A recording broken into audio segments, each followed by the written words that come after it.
Before we begin today, I want you to think about something. What if the very thing that defines you, the thing that you've built your identity around, was suddenly taken away? For my guest today, that's not a metaphor. Jonelle Marie Carter built her life around her voice as a speaker, a singer, a leader, helping others find confidence and courage. And then cancer took her voice, literally. In that silence, she was forced to confront a deeper question. If I can't speak, who am I? What she discovered is something every one of us needs to hear. Confidence isn't something you're born with. It's something you build. Voice isn't just sound. It's identity. It's courage. It is truth. And sometimes losing something is what brings you fully back to life. This is a powerful conversation about resilience and mindset, self-talk, leadership, and the courage to trust your voice. Please welcome to the Back to Life podcast, Jonelle Marie Carter. Welcome to the Back to Life podcast with your host, Danny Bader. In every episode, you'll hear real stories about real transformations from real life. Thank you for joining us today. Hello, my friend Jonelle, and welcome to the Back to Life podcast. Hi, Danny. Thank you so much for having me today. So we've been looking forward to this. Yeah, it's my pleasure. And our listeners heard a little bit about your story, and I'm really excited for you to tell them more about it. But for the listeners, Jonelle and I shared a stage 2 weeks ago, I guess, in a speaking event. And before the event, the night before, we had dinner. And there must have been about 12, 14 people there. And I'm on one side of the table. And here comes Jonelle, and she sits down at the other side of the table. And I'm like, man, that lady has some really good energy. And then sure enough, we talked and I met your husband, Terry, and then here you are on the podcast. So thanks a lot. Oh, well, wow. Thank you so much. Coming from you that has a magnetic energy, that sure means a lot. So yes. Yeah, what a great event that we were able to spend some time together at. It was. I can't believe it's already been almost 2 weeks. So I know. Yeah, time flies. Time flies. Hey, listen, take us back. When I heard your story first and I let our listeners hear about it in our intro, take us back to that moment when you realized, like, man, something's wrong with me. And then you had the procedure and then you realized, like, I lost my voice. Yeah. Tell us that. So everybody asks me if I had any symptoms or, that's the first thing people want to know, especially when you're younger and diagnosed with cancer. People are like, you were how old? 33. Wow. Yeah. Yeah. So people right away are like, oh my gosh, what were the symptoms? What were the symptoms? And, looking back, I didn't really have any specific symptoms, but I could tell that when I would be playing a show or singing for maybe a couple days in a row, that my voice would just seem to get cut off, like my air would just get cut off. So that was really like the first thing that I thought something's going on. And then, went in, had this diagnosis of, so the type of cancer that I have was actually called parathyroid cancer. So we all know we have a thyroid, but parallel to that thyroid are little bitty glands called parathyroid glands. And they have nothing to do with the thyroid. They control your calcium, your kidney function, and things like that. And this type of malignancy is 1 in 3 million. And so just this rare, crazy diagnosis. So we have the diagnosis. I find out how close it is to the vocal cord, then it's touching it. Of course, number one is to get me back to healthy, to get that taken care of. Beautiful surgery. I had an incredible surgeon out of Loyola here in Chicago, easy recovery. And they said, you know what, 6 weeks and you'll be back to singing. Just rest your voice until then. So right around 6 weeks, Terry, my husband, who's my guitarist, and I would pull the guitar out and I would try and, nothing came out. It was like I completely forgot how to sing at all. Was like nothing. I mean, you opened your mouth and no sounds at all. Like I could speak. Right. I had lost my power when I would speak. In fact, I still struggle with that. But nothing, like it was like this squeak came out and we were like, oh, this is weird. Maybe we need to have more time. And so as those weeks unfolded, I was like, something's really, really wrong. Something is definitely wrong. And what was that like for you? I mean, do you feel like you were sliding towards the proverbial rock bottom that we talk about, or what were you thinking? It was terrifying. Mm, Um, so I tell everybody that we talk about, I talk about this, time of my life with that. I feel like I went to sleep one person on that operating table and woke up hmm another.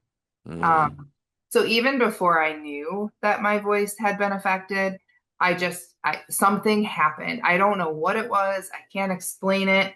I went to sleep and I woke up a different person. And mm, for a very long time, it was not a positive thing. I felt cheated. I felt like something had been stolen from me.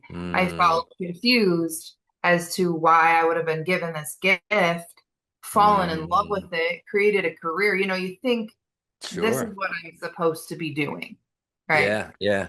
Oh, yeah. You sing wonderfully. We'll let everybody know where they can get some of your music Yeah. before we get Thank going here. you. So the words, then, you were like, you felt cheated. You were kind of in that victim mode. This isn't fair. I can't believe it. I was given this. So certainly that one of those rock bottom times that I think all Yeah. human beings experience. Man. So then how'd that kind of, how that keep going there? Tell us the rest of this. Yeah. So it just kept getting worse for a while. Mm, We, finally had some specialists that I went to see, and they were able to tell me that my vocal cord wasn't damaged on mm, this side, but that it was stunned or frozen. The problem with something like that is they don't know if it's permanent, temporary. There's no way to tell if that mm, will fix itself and come back, or, you know, be that way forever. And mm, so that led me into a really dark place. I had my first true panic attack during that mm. time Yeah. and really lost my identity. I had wrapped my identity around being a singer-songwriter, being on stages, and Hmm. I would go to support my band and see them. They could go on without me. Luckily, we've got other vocalists in the band. And Sure. I didn't know where to fit.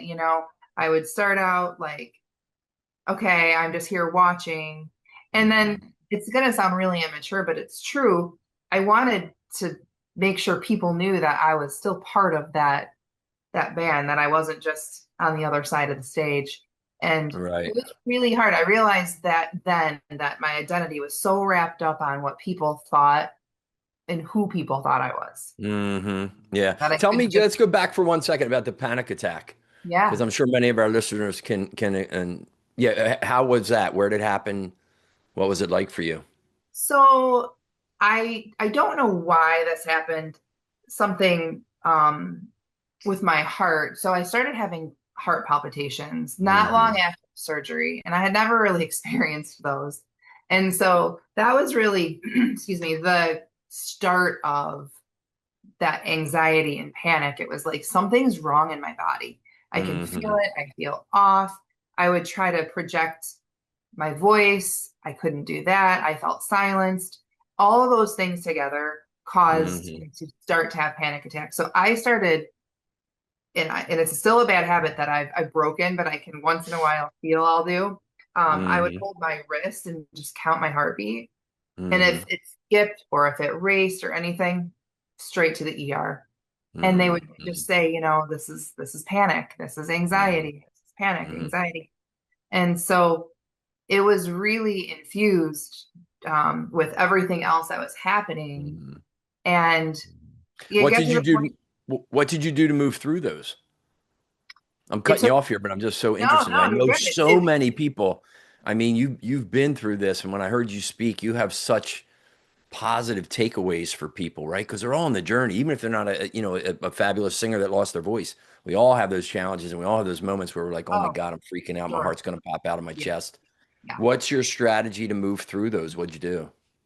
I really had to learn how to ground myself Hmm. and breathe. And I think once I had the reassurance from a medical professional that, everything's good, we did all the Hmm. tests for my heart, everything's fine. Right. Uh, Even if your brain is screaming, like, it's not fine, it's not fine, it's not fine. But I had that reassurance from some medical professionals that I trusted very much, good friends of Hmm. mine in the field. And Good. so grounding is a huge thing for me that I do every day. Getting those 2 feet on the ground, even if it means I have to step out into the grass and really just feel the earth. And breathing techniques, it sounds Mhm. so simple, but truly just getting your breath back and finding like that Yeah, space. focus on the breath. Yeah, Yeah, yeah, that that's helped cool. me a lot. Yes. Yeah. Yeah. Go ahead. I interrupted you, but I just wanted, I know it's so powerful for No, people I'm to glad. hear, Yeah. number one, that we all have these moments where we're freaking out, and then Yeah. it's okay, right? Just recognize it, realize that you're probably safe, right? Physically. You just need to kind of reset and let those crazy thoughts kind of drift away. Yeah. For So go sure. ahead, keep going. I'm sorry. Well, I'm not No, sorry because I wanted to interrupt you. you, I love this conversation. Oh And yeah, yeah. We're not editing at all. There's very few edits on my podcast. to kind of piggyback on that though, when you're talking about letting your mind, really your body kind of catch up, your mind and body need to be, in flow together. Uh, Hmm. Exposure therapy for me is huge. So Hmm. being able to say like, okay, I'm going to be able to like get through my day. What happened last time this happened? I Hmm. mean, nothing happened. Like you're Right, safe. right. So that's another key piece for me. Hmm. And so yeah, so learned that year was just it was I didn't know while I was going through it that I was learning so much. Mm. It wasn't until it spit me out on the other end. Yeah, embrace the struggle, right, my friend? That's where we come out stronger, and the growth is all in there. And we Yeah, got to, that's why I say embrace the struggle and stay in the struggle. yeah, People, and they don't get that. They're like, I don't want to be here. I'm like, I understand that. And, Winston Churchill said, when you're going through hell, keep going. So just keep going. Yeah. So yeah. as you were keeping going, what was happening then? So a couple times I tried to get back onto stage. Hmm. My husband and I, he was such a great advocate for me and supporter and we didn't know what to do. Yeah. The doctor said, if you feel like you can sing, sing. You're not going to hurt anything. Right. Uh, and so, there were a couple times, one specifically that he said, you know what, I'm throwing you in. You're going to call Terry, you up on, yeah, he's a yeah, beautiful man too. I love that guy. I mean, I only met him like you for 2 days, but you could just tell.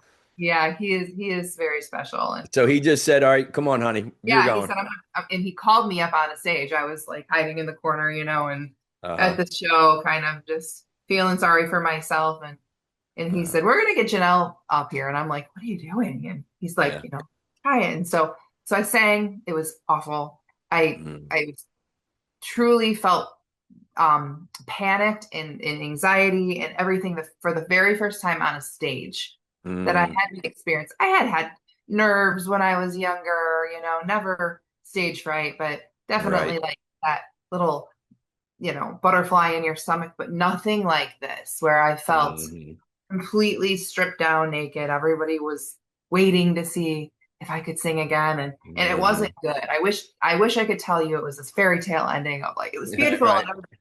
and so I struggled through the song, Yeah. stepped off the stage and passed out.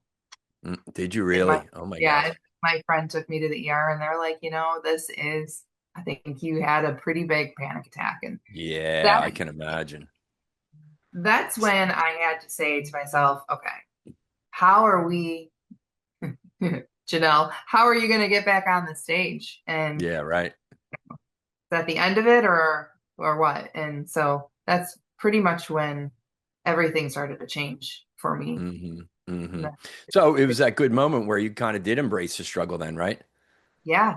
Well, I just, yes, 100%. It was like Yeah. You're like, either okay, this, that was not good, and I'm not comfortable with that. So what do we need to do, right? To kind of get rolling and get moving. So how did you get it back? I guess it wasn't a one-time event like you said. it's such a great story. So I told you that I would, I struggled with power or like yelling or anything like that. The Hmm. big joke in, my house with my kids was like, Mom can't yell. Like, this is great. Ha ha ha. Yeah, they were And dancing around yeah, probably. like, this is great. And so every single day, Terry and I would pull the guitar out. Some days were great. I Hmm. sang Angel from Montgomery, John Prine, every day Hmm. while I was Hmm. healing. And Hmm. still my favorite song to perform to this day. And some Mm-hmm. days it was like I could squeak a little out, some days I couldn't. Mm-hmm. And my kids and I were in the car one day, and they're 9 years apart. And my oldest is my son. He was picking on my daughter, and she's crying, and I'm trying to drive, and I'm already stressed. And I turned around and I just said, "Knock it off!" And they were like, "Mom, you It's a yell, miracle. You can yell at us again. hallelujah!" They were And probably never so happy to get yelled at, Jonelle. it was honestly, it was like something broke loose, like the cobwebs just broke loose. Uh-huh. And after that, I don't, my vocal cords started working again. Oh my gosh. Yeah, I that's a mean, little divine intervention there from yeah, maybe for the sure. Blessed Mother swung down on that one. Who knows? I think so. I think so. Oh my And gosh. so all of a sudden I have this voice back, and I'm not singing the way I used to sing. I'm learning how Mhm. to sing from, like, all the technical things, and Mhm. from the belly instead of the throat. And I had to Mhm. relearn how to sing, and I do sing differently than I did prior, but I could Mhm. sing again. Mhm. But And then the that favorite song of yours is what? Angel? Angel from Montgomery Okay, I think I've probably by heard. You're going to sing a little bit of that before we get off of here. I'm gonna make you sing just so get ready. Go ahead. So you get the voice back. The yeah, chords come off. Because you yell at your kids. They're happy, yeah. and Jonelle is back. So what's going through your mind then? And I'm back. And so then I was like, okay, this is great. I can sing again. How am I going to step back on a stage when I'm terrified to be on a stage, which used to be my favorite place, my home, the place Hmm. that I love so much in my Right. comfort zone now feels scary. Because if you remember, the last time I was on a stage, I stepped Hmm. off and blacked out. So Yeah. now it's like, you know, oh my gosh. So Yep. that's really when I talk about in my keynote, when I had to start redefining what it looked like to be confident enough to stand up there again. Mm. Yeah, and I And love that. And that's something I want to talk about for sure. So keep going. Talk to people about confidence, what it means to you. What is it? You're not born with it. All these powerful statements that you made. Bring a little of that Janelle wisdom on us here. well, it really was that moment when I thought, if you're going to be back in this space where you want to be, not only singing, but sharing my story, I Hmm. knew that I was going to have to redefine what that looked like. To me, up until that point, confidence was like fearless, and you just look like $1 million on stage, and you get up there and you do your thing and you never make a mistake. And if you do, you don't care. Hmm. Well, I couldn't find that strength. I mean, I was Hmm. at that bottom space, starting all over. And so I thought, what would it look like if I stepped onto the stage vulnerable? If I stepped Hmm. onto the stage authentic? If Hmm. I shared with my audience, hey, I'm relearning how to do this. I'm going to do it anyway. I'm scared Hmm. to death, but I want to be here, and I want to share my gift with you. I love And that. it changed. It changed everything. It changed the way I showed up with Hmm. audiences. It changed the way that my audience showed up. They Hmm. they felt safe to be vulnerable. They felt safe to Hmm. share that, music moves Oh, in so yeah. many ways. Right. And one of the things that we talk about is the gift that we're able to give with music, a memory or a feeling to people. Hmm. And, I think I didn't feel as untouchable then, you Hmm.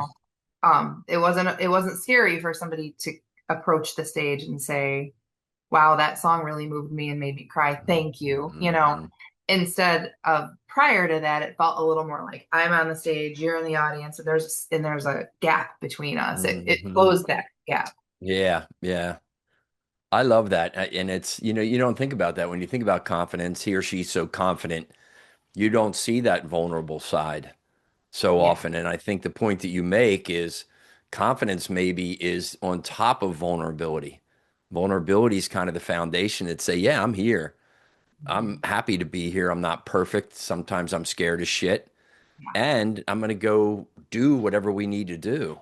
Yes. Yeah, that's cool. I never really thought about it as that way.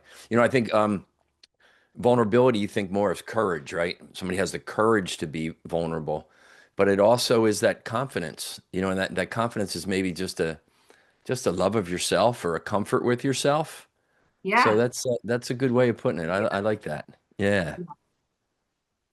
And just knowing too, I think that if you have something that's so important to share, which we all do, because we all have a gift, Hmm. it's a matter Hmm. of finding that or rediscovering that. Um, there's so many people who don't share their message or their gift because they're like, I'm just not as confident as Danny, or I'm Hmm. just not as confident as Jonelle. And the truth Hmm. is, that message is needs to be so much stronger than your fear.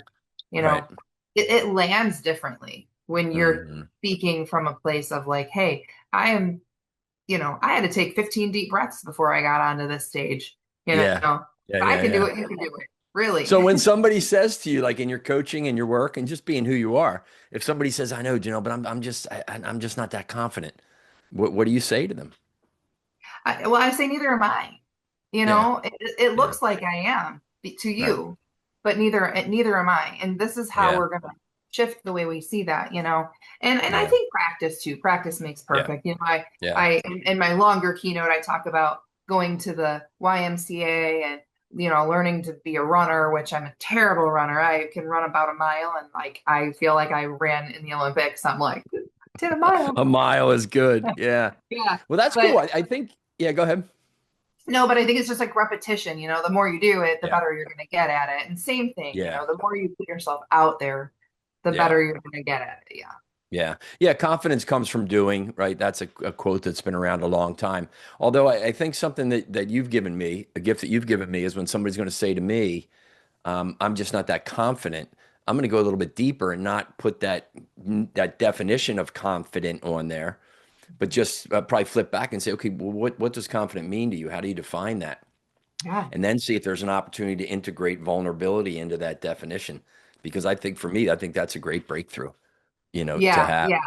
Yeah. It really was life changing for me to realize, like, you're either going to get up here and do it scared or you're not going to do it at all. You Right. pick which Right. Right. one it's going And to be. yep, I would offer that to everybody right now. Just listen to what Janelle said.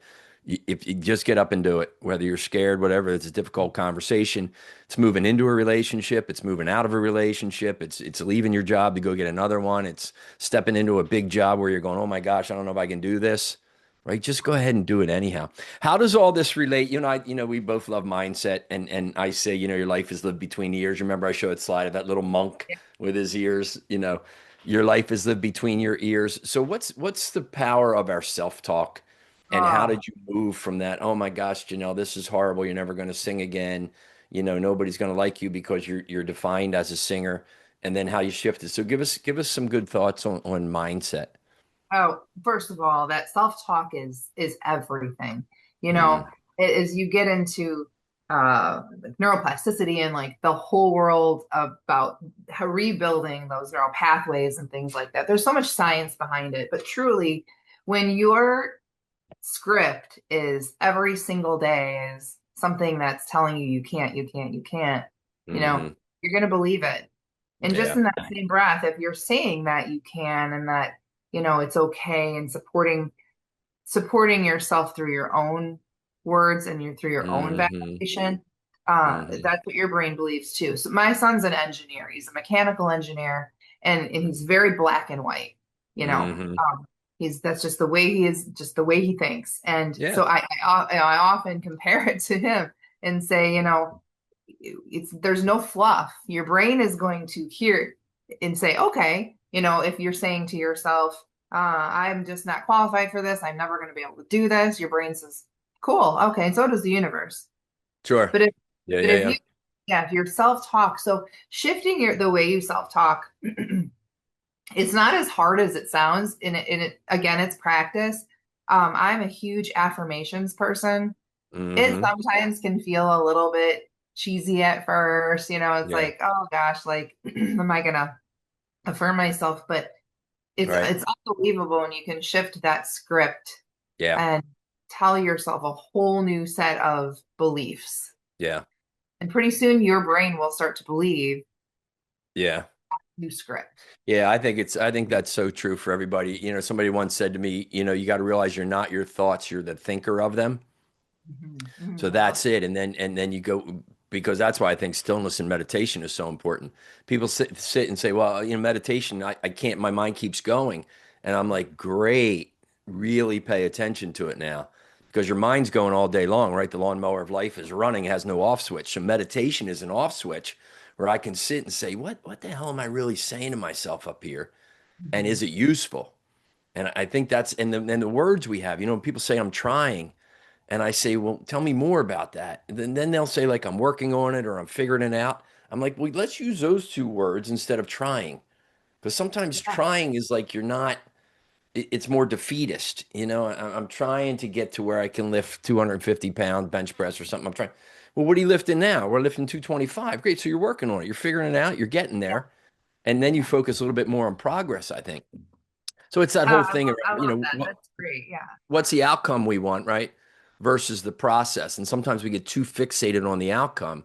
I can't sing, I can't get to the big stages and make, five figures for my keynotes and can't get on Mel Robbins' podcast, right? All these things that we just get freaked Yeah. out about, Yeah. to really sit and think about it. And it's okay because I mean, so often you and I in this work, we see so many, the motivational speakers, and there's many, many fabulous ones. And then there's many other ones that, are talking about, you got to swim with the sharks and climb Mount Everest and, 10x your income and make $30 million. And I get that. For the majority of us, we don't need massive wealth. We don't need extreme experiences. Right. And though we do need the ability to continue to think and talk to ourselves in a way that's going to move us through the challenges and keep taking our life to the next level as we define it. If somebody Right. wants to make $400 million, that's great. Go get it. Yeah. And we Yeah. all say we want that, but I don't know. A lot of us don't want to work that hard, or you see what I'm saying. Bingo. And that's when I was going to roll into because you sparked something. Uh, Good. when we, I think another thing that stops us, and it's easy to say you can't, Right. because on the other side of that is a lot of unknown and a lot of fear. And sometimes we stop ourselves because you're like, gosh, but if I start that podcast, am I really Right. going to be able to commit to it every day? Do I want to Right. commit? Right. Right. I go for margaritas on Tuesdays with my grandma. Is that something I'm willing to give up Sure. to Sure. commit? Yeah. And then Yeah. you kind of talk yourself out of it and you're like, I don't think I can do this. But Right. I think you're right. Like taking good stock in your why. Why do you think you can't? Or is it because you're fearful of growth? Because Right. growth is uncomfortable. Yeah. It is. It's a pretty Yeah. word, and we see it all over, and Oh with yeah. little pretty flowers and blades of grass, but it is uncomfortable. Sure. And And so, that's when you should embrace it, that discomfort, right? When you yeah, know you're in there and then just, be a little bit more playful with yourself and just say, man, I feel really weird. This is tough. I had a panic attack and this is cool because I'm coming out of this as a different Jonelle. yeah, yeah, yeah, A exactly. more, yeah, better, a more improved one. I think that's cool. So you get back River Road Trio. Why is it called River Road Trio? This is probably a silly question. You probably all met on River Road or No, something.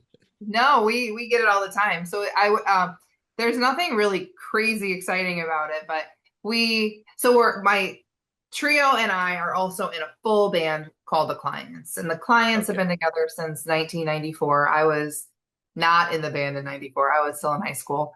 Yeah. But I did turn 21 and go see the Clients. They were like a big local band in our area, a big deal. Uh, Um, right. and down the road in my life, I was hired to be the lead singer for the Clients. And we had a really great run. We still play together. Mhm. But sometimes life gets in the way, and we had a couple members who had to take different shifts for jobs and couldn't play Mhm. as much. Well, Sure. Terry and Kyle, our piano player, and I, we were all counting on that income. And so I said, this is a great opportunity for me to step back in as a songwriter. That's where I Mhm. started songwriting. Right. And so we said, okay, cool, we'll do a trio acoustic show. What are we going to call ourselves? And Mhm.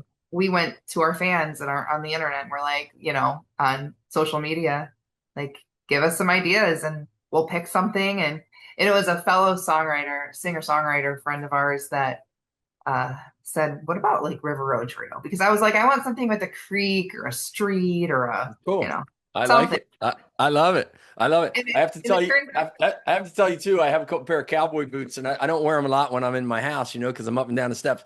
But you hear them, I put them on today, my good old goat skin. I love So it. that's it. I said, I got Jonelle, so I'm going to put my boots on. Um, Talk to us about, you have an acronym you talk about, ASK, ASK. Tell us about that model, that tool. Well, as we were talking about confidence and the just doing and all of that, I knew that there needed to be something tangible that people could do. Hmm. What do I do? Okay, I'm ready. I'm Hmm. excited. I want to step into this, but what do I do? And it was Hmm. through my daughter. She's going to be 19 on Friday, and in my keynote, I talk a lot about how truly we would go for dinner or lunch together, and this girl would not order her own food. I mean, no matter what, she's straight A student, such smart, beautiful, charismatic, loves to talk Hmm. as much as I do. Couldn't get her to order anything. Hmm. And so we had this conversation, and I said, "What's stopping you? Like, what is the problem here?" And she said, "Well, I just don't want to sound stupid." And Hmm. it hit me. We don't ask things, which is a gateway to finding that confidence, looking for Hmm. opportunity. A lot of times that's the next step. All right, I feel Yeah. I'm getting to the point where I'm ready to step into my vulnerability and do it anyway. Hmm. But now what? And so ask stands for always seek knowledge. I thought Hmm. if we could shift the way that we think about asking from a fear-based to a growth mindset I love and that. simply just get the answer, you Right. know, just Hmm. find out a little bit of data, a little bit of Hmm. feedback, and it really again changed a lot for the way that I live my life, Right. and I think a lot of the people who I work with, you Hmm. know, they're not afraid to the opportunity, the connections, and honestly the way that you can help other people just opens Yeah. up. I Mhm. love that. Yeah. Always seek knowledge. Yeah. Just then, if you're curious, right? Because then you're not attached to the outcome of, I sound stupid because I don't know something, right? Right. Yeah. Yeah. Ask. I like that. Always seek knowledge. That is cool. So you and I talk about, when I talk about being fully alive, right? There's a radical, live with a radical reverence for your life and go Yes. from rock bottom to the functional fog to fully alive. You remember. So what does fully alive mean to you now? When you feel like you're really living with that radical reverence of purpose and presence and passion. I mean, what's that like for you? Oh, I feel very blessed because I feel like every day I am living fully alive. And Hmm. what it means to me is just truly being in my truth. If Hmm. the most alive I feel is when I'm with people, when I'm Hmm. connecting, when I'm making a difference, when I'm making, somebody feel seen and heard. I love that part. I Yeah. can do music, I can do it through speaking, I can do it through conversation, figuring out how all of the facets, like all of these things I do in my life can bring us to that. But when I'm able to let somebody else feel like they're in the spotlight Right. and fascinating, and that's when I feel the most alive. If my Yeah. light can shine on somebody else, that's when I feel my fullest. Yeah. That is cool. That is perfect. And that's a great summary because, as I'm kind of wrapping up here, I was going to say you are a bright light. That's when I saw for some reason, I don't know, I guess we all can, but you can just tell when somebody has that really good energy. And then oftentimes when you do get to know them, there's a story behind it, right? It's that struggle, whether it's, you get electrocuted or you lose your voice to cancer or, we heard so many of those powerful ones because, yeah, you are a bright light for sure. And what do you think about the ripple effect? Like when you show up with all of your authenticity and your confidence and your beautiful spirit and your light, how does that ripple right through organizations, cultures, teams? What do you think? I think first of all through my story and like through your story too, I think we give people permission to tell theirs. We Mm, give people permission to feel like, I talked a lot about everybody feels like everybody else has it all together. And it's like, wow, somebody is really, truly fully alive. I Mm-hmm. couldn't be that way. I don't know. I think that we give permission to others. So through like Yeah. an organization to say, hey, it's okay to be vulnerable. It's okay to not be perfect. It's okay to Yeah. do. This is just like it's normal. It's okay. And Yeah. sometimes, I think you're very lucky. I'm very lucky where we understand this. We hear it through our Mm-hmm. peers, our families, hopefully the people we're around, but there's so many people who don't. And Mm-hmm. giving that permission, that's what creates, I think, the ripple effect. And, I think and so. yeah, if you can change the way that somebody looks at life, they're going to want to help somebody else do that too. And Yeah. and that's how you extend that light to keep being, keep Yep. being great. I do. I do know. That is killer. That's great. So before we say goodbye, if you could whisper one truth into the ear of our listeners and just give them one thing, if they were here and you could just lean over and just whisper into their ear one, two, three, four sentences, what would you tell them about this journey called life? Well, first of all, I like to make sure that everybody knows that they are needed, that the gift that they bring of who they are, everything Hmm. that makes somebody themselves, like there's not one person that's more important than the other. Right. Um, So if I lean my ear in right now, I want you to talk to the person listening. Say that as if you're saying it to okay. somebody. What would So you say? we need you. We need your gift. We need Mm, you in this world.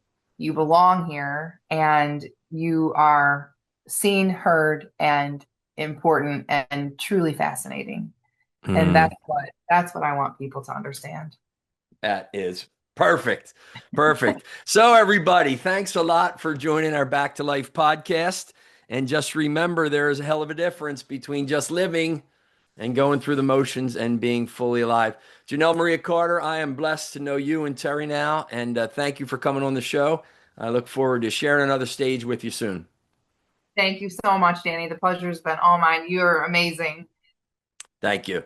All right, everybody, have a good Thank one. you for watching. Please consider liking, subscribing, and sharing the Back to Life podcast with your friends. And don't forget to join us in the next episode.